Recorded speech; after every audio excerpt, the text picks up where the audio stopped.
Hello friends, Mr. Burrell here. We're in Unit 6. We're talking about graphs of rational functions. We just finished talking about identifying a bunch of different parts of rational functions from their graphs and from their equations. We've talked about about a lot of these different parts. Specifically in 6.2, we talked about finding holes, vertical asymptote, domain, and x-intercepts just from the equations of these rational functions. So today we're going to talk about finding horizontal asymptotes from these rational functions, horizontal asymptotes, and we're going to talk about finding y-intercepts. So these are the other two that we previously identified from the graphs, but have not yet learned how to identify just from the equations. So in this lesson we're going to cover how to find the horizontal asymptotes and y-intercepts, and we're going to talk about how to graph these functions. Okay. So by the end of this lesson, these are the things that you're going to be able to do. You're going to be able to identify the horizontal asymptotes of a function using a function's equation. You're also going to be able to find the y-intercepts of a function given its equation. I'll talk about how to do that. You're going to be able to graph a rational equation using a graphing calculator. I'll talk about how we're going to do that. And just without a calculator, you'll be able to graph the holes of a rational equation by drawing open circles and graph the asymptotes of a rational equation by drawing dotted lines. So before I would give you a graph and you were able to identify all these parts. Now from the equation we're going to identify all these parts and then draw approximately what the graph would look like. Okay, let's get started. So reminder that a horizontal asymptote is a horizontal line that the graph approaches but never touches. So like on our graphs that we've seen, it looks something like this. And then the graph gets like really close to it, but it never actually touches it. Just like a vertical asymptote, it's just this one is from left to right. A horizontal line the graph approaches but never touches. So, to find a horizontal asymptote from an equation, there are kind of three scenarios that we're going to look at here. So, in a rational equation, if the largest exponent in the numerator is bigger than the largest exponent in the denominator, then there is no horizontal asymptote. There isn't one. So notice in this equation, I have x cubed minus 5x squared plus 7 over x squared minus 4x plus 5. Notice the biggest exponent in the top is to the third power, this 3 here, and the biggest exponent in the bottom is to the second power, or squared. So since the biggest exponent in the top is bigger than the largest exponent in the bottom, there is no horizontal asymptote. In this situation, that would be a slant asymptote. And if you're in honors, you'll learn later on how to find what that slant asymptote is. But when the largest exponent in the top is bigger than the largest exponent in the bottom, there is no horizontal asymptote. If the largest exponent in the numerator or in the top is smaller than the largest exponent in the denominator, then the horizontal asymptote is at y equals 0. So let me scroll this down a little bit. So notice in this equation I have x squared minus 5x plus 7 over x cubed minus 4x plus 5.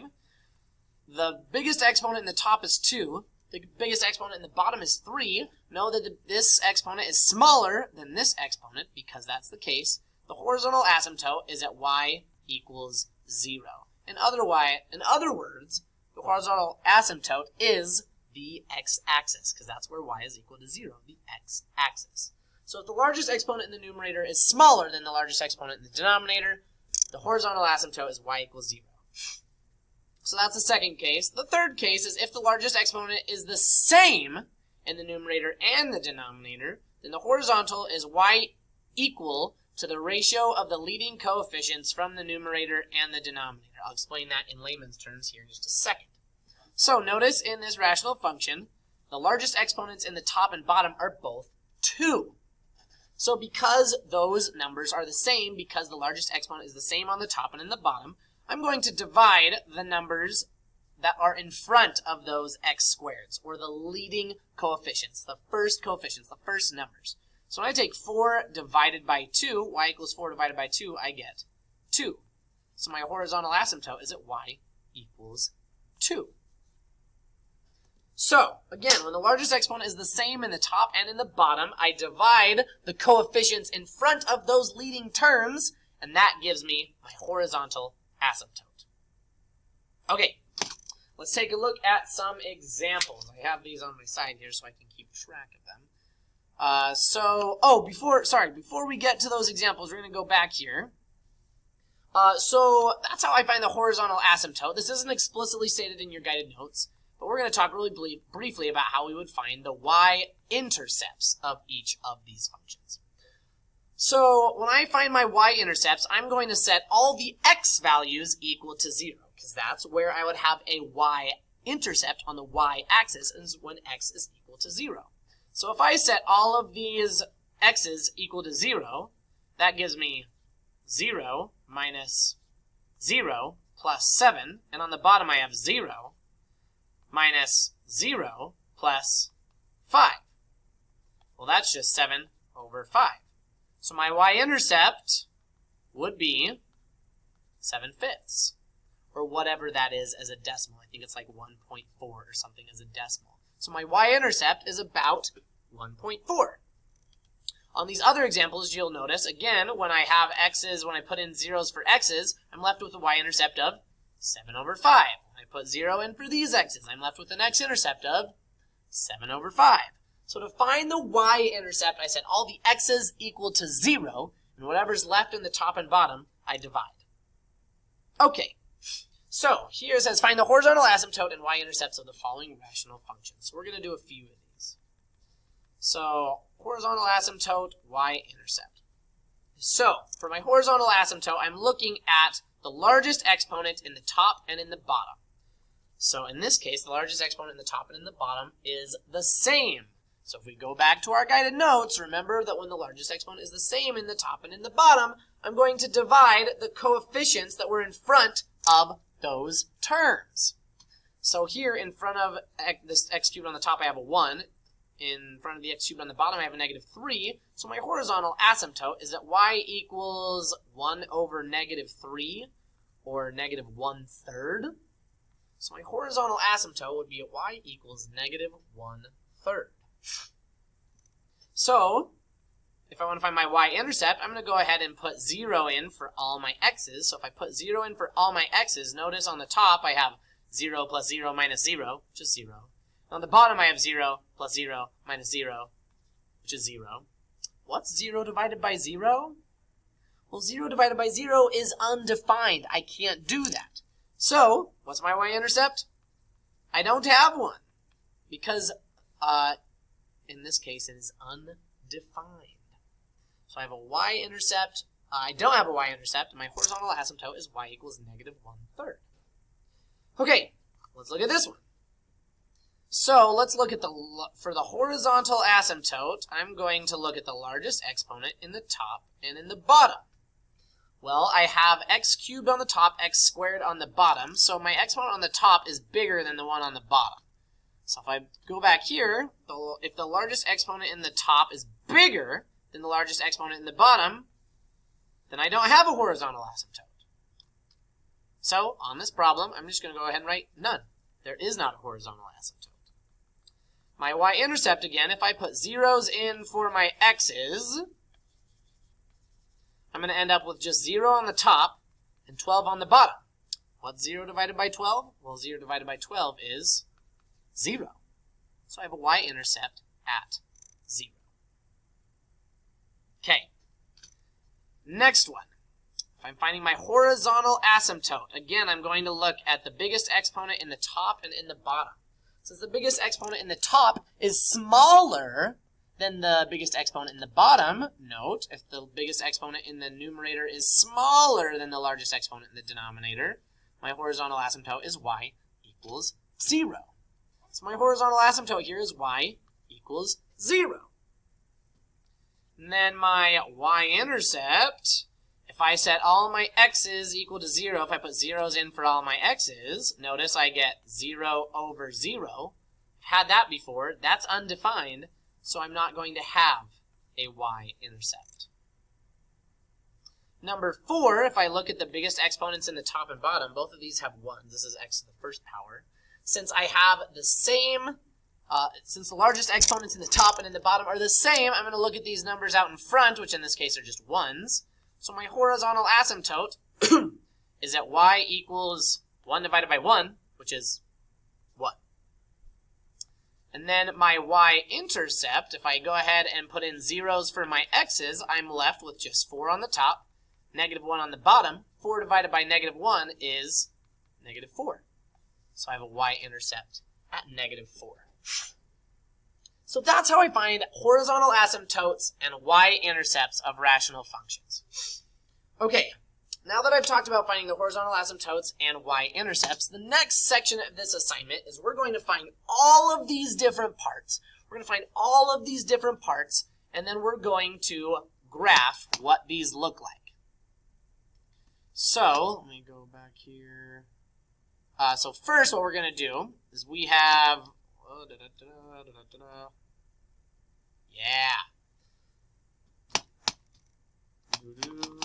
So I have f of x equals x squared minus x over x squared minus 2x minus 3.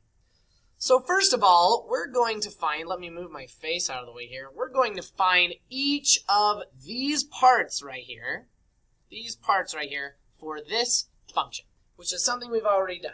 From the equation, we're going to find each of these different parts. So before I do anything, I can find my horizontal asymptote and my y-intercept from this point right here. So note that I have, if I look at the largest exponent in the top and in the bottom, I note that the largest exponent is the same in the top and in the bottom. So to find my horizontal asymptote, I'm going to take the numbers in front of those terms and divide them. 1 divided by 1 is 1. So my horizontal asymptote is y equals 1. Okay. My y-intercept from here, if I put zeros in for my x's, I'm left with just 0 on the top and negative 3 on the bottom. So my y-intercept is 0 divided by negative 3, which is 0. I get a y-intercept of 0. Okay, so that's what we just learned. That's what we just learned how to do, is to find the horizontal asymptotes and the y-intercepts. Now, let's talk about the holes, the vertical asymptotes, the domain, and the x-intercept.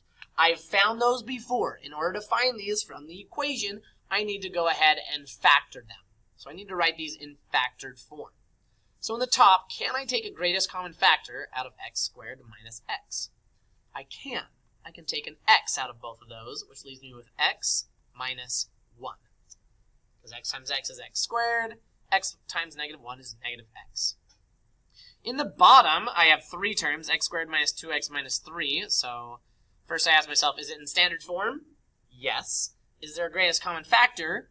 No. So I need to multiply these first and last numbers together, which gives me negative 3, and find 2 numbers that multiply to make negative 3 and add up to negative 2. Hopefully this process is familiar to you. If you don't remember how to do this factoring process, please reach out to me. So can we think of 2 numbers that multiply to make negative 3 and add up to negative 2? Well, negative 3 times 1 is negative 3. Negative 3 plus 1 is negative 2. So I can write the denominator here as x minus 3 over 1, x plus 1 over 1, because I divide by my a term, which was 1, but negative 3 divided by 1 and 1 divided by 1. That's just x minus 3 times x plus 1. Okay. So remember, to find my holes, to find the holes in this graph, I'm looking, is there any factors in the top and in the bottom that cancel out? Well, are there? No. There are no factors that are the same in the top and in the bottom, so there are no holes. So I'm going to go ahead and put none here. For my vertical asymptotes, I set what's left in the denominator equal to 0. So here I'm going to go ahead and set x minus 3 equal to 0 and x plus 1 equal to 0. When I add 3 on both sides, subtract 1 on both sides, I get a vertical asymptote of x equals 3 and x equals negative 1. Okay? Then remember that my domain is everything but, it can't be 3, and it can't be negative 1. My domain is everything but my vertical asymptotes and my holes. If you like writing the domain this way, I'll write it as negative infinity to negative 1, and from negative 1 to 3, and from 3 to positive infinity. So I found my holes, my vertical asymptotes, my domain, my horizontal asymptotes, my y-intercepts. All that's left is my x-intercepts. So my x-intercepts, I take what's left in the numerator or in the top and set them both equal to 0. So I have x equals 0, x minus 1 equals 0. I'm going to add 1 on both sides. And I get x-intercepts at x equals 0, and x equals 1. I have x-intercepts at x equals 0 and x equals 1. Okay, so I found all these different parts of this graph from the equation. Now, let's go ahead, I'm going to put my face up here. Let's go ahead and take a look at what this graph might look like when I sketch it over here. So first I'm going to write my asymptotes. I have vertical asymptotes at x equals 3, so I have a vertical asymptote right here. And at x equals -1, so I have a vertical asymptote right here. I have a horizontal asymptote at y equals 1. So I have a horizontal asymptote right here. So I'm going to write my horizontal asymptotes first. Okay. Now I'm going to take a look at my intercepts. I have an x-intercept at x equals 0 and x equals 1. So I cross the x-axis here and here. And then my y-intercept is at y equals 0, which is the same place as x equals 0 here. It crosses right here at the origin. And note that there are no holes. I don't have any holes in this graph. So my graph, and we're going to graph this in just a second on my graphing calculator too, but my graph, we can kind of tell because of these asymptotes that my graph's going to get really close to this line, come up through these intercepts, and then get really close to this line. And then in these other corners, this graph's going to kind of have 3 parts. This graph's going to kind of come up like this, and this graph over here is going to kind of come down like this. You might be telling yourself, Mr. Burrell, how on earth am I supposed to know where these other parts of the graph are? How do I know that this one's down here? How do I know that this part of the graph is up here? Well, take special note that however many parts vertically that my graph is split into, the graph is going to kind of be split into those parts in this manner, where the graph gets really close to this asymptote, and this asymptote, this asymptote, and this asymptote, and then the bottom here. But a good way to double check that is I'm going to teach us how we can graph these in our graphing calculator so we can kind of double check our work. Okay, so I'm going to pull up my calculator here. So you click the y equals button over here on your graph. And what we're going to do is I'm going to type in that function that we just factored and stuff. So I'm going to type in x squared, and then I'm going to type in minus x, and actually before I do that, I need to do parentheses, x squared minus x. I need to put the numerator in parentheses, so x squared minus x, divided by parentheses, and I'm going to pull this down so you can see the buttons I'm pushing in case you don't remember how to push the buttons. There's x squared, and then minus, the 2's down off the screen, 2x, this is the x button up here, and then minus, and then 3 right below here. So I have x squared minus 2x minus 3. Close the parentheses in the bottom. I'm going to click enter, and then I'm going to hit graph. So take a look at this graph. Look how it behaves there. You can kind of tell that I have a horizontal asymptote right here at 1. I have a vertical asymptote at -1 and +3. And it looks like I crossed the x-axis at 0 and 1. So that's a good way to kind of check your work and make sure that you're writing these asymptotes and these x-intercepts, these holes, in the right place. Okay. Let's do one more real quick. So I have one more function that I want us to find these different parts for and graph. So I have x squared minus x minus 12 over x squared minus 4x. This top one I need to factor if I'm going to find these parts. So let me factor it real quick. So I need 2 numbers that multiply to make -12 and add up to -1.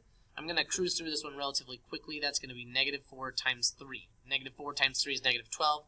-4 plus 3 is -1. So my factors here on the top are x minus 4 and x plus 3. Over, I can take a greatest common factor out of the bottom here of x, which leaves me with x minus 4. Okay.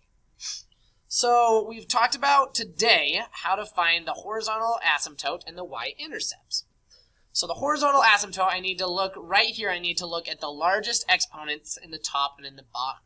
Since the largest exponents in the top and bottom are the same, I'm going to take the numbers in front of those terms, which are 1. 1 divided by 1 is 1. So my horizontal asymptote is y equals 1. my y-intercept, if I set everything equal to all the x's equal to 0, if I put zeros in for all of my x's, I end up with negative 12 on the top and 0 in the bottom. Well, I can't divide by 0. That's undefined. So my y-intercept, there is none. Okay. Now looking in this form right here, after I factored everything, is there anything in the top and in the bottom that can cancel out? Alas, there is. I can cancel out x minus 4 in the top and in the bottom, which means that that x minus 4 is going to be a whole. Whenever I have a factor in the top and in the bottom that cancels out, that gives me a whole. So x minus 4, if I set that equal to 0, I get a whole at x equals positive 4, because I would add 4 on both sides. So I have a whole at x equals 4. To find my vertical asymptote, I take any factors left in the bottom and set those equal to 0.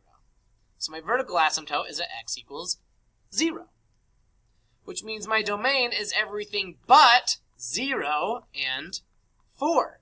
My domain is going to be everything, all of the x values except for 0 and 4. So I could write my domain this way as well. Then the last thing I need to find is my x-intercept. If I take the factor that's left in the top and set it equal to 0, x plus 3 equal to 0, I get an x-intercept of x equals negative 3. So these are all the parts that I'm concerned with here.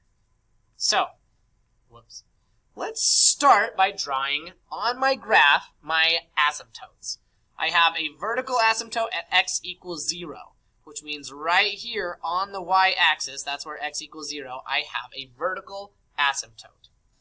I have a horizontal asymptote at y equals 1. So where y is 1, I have a horizontal asymptote.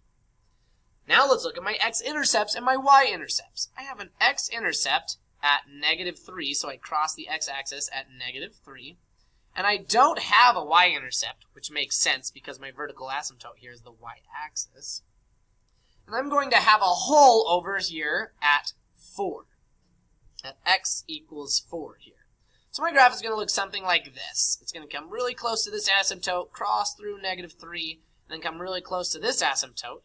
And then it's going to do the same thing in this upper corner. It's going to get really close to this asymptote and really close to this asymptote with a whole right there at x equals 4. I don't need you to be super specific as to where that hole is on the y-coordinate, but as long as I can tell that there's a hole at x equals 4, that's what I'm looking for. So I knew it crossed on this bottom part of the graph over here because I had an x-intercept right here. And then over here, I knew that it was going to be above the graph because it will be in kind of opposite corners here. But to double check, let's go ahead and graph this in my graphing calculator. So let me go back to my y equals. I'm going to go ahead and type in the numerator. I'm going to type parentheses x squared minus x minus 12, close parentheses, divided by more parentheses, x squared minus 4x, close my parentheses. So remember, I need to put those in parentheses or else the calculator really doesn't like it. So x squared minus x minus 12 over x squared minus 4x. If I push enter and then click graph, this button right here, notice what happens here. So again, it looks like I have this y equals 1, this horizontal asymptote that my graph's going to get really close to and never touch, and it looks like it's going to get really close to and never touch the y-axis at x equals 0. And you can't tell from this graph very well because the calculator won't put this for you. But at x equals 1, 2, 3, 4, there will be a little hole right here, which is what we had on our graph over here. So look how scary similar those graphs look. And that's it. The handy thing about your graphing calculators, you can double check and make sure that where you're drawing these different parts is actually accurate. But you will need to make sure and draw in these horizontal and vertical asymptotes and these holes because they won't show up on your graphing calculator. Okay, that's it. That's kind of a longer lesson. This is gonna, in class, this typically takes 2 days. So by the end of this lesson, I hope now you're able to identify horizontal asymptotes and y-intercepts from a function given the equation. I hope you're able to graph those in your graphing calculator, and when graphing these on your own grid, when you're drawing these, I hope that you're able to graph the wholes of these equations by drawing open circles, and graphing the asymptotes of these rational equations by drawing dotted lines. That's all I've got for you. I hope that was helpful. Please don't hesitate to reach out to me if you have any questions whatsoever, and I hope that you enjoyed that as much as I did.